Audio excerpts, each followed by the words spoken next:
I think one of the interesting things that comes to mind as we talk to folks about these types of landscapes is, the hesitation, the reservation around xeriscape. A lot of people call it zeroscape because it looks like this concrete floor.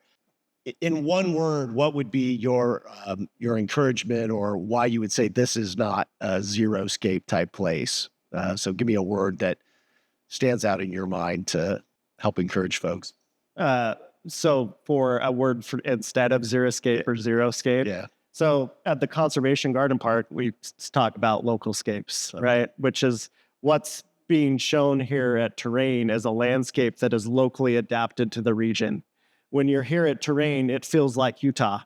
It doesn't feel like New Hampshire. It doesn't feel like Oregon. It feels like Utah.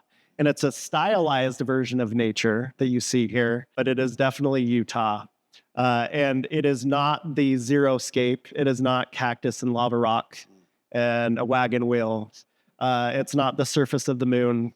It is a really nice landscape to be in that is specifically meant for Utah. Oh.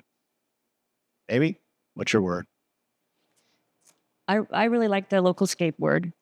I would use that. I think this notion that it's a Utah landscape and it's of the place is really important.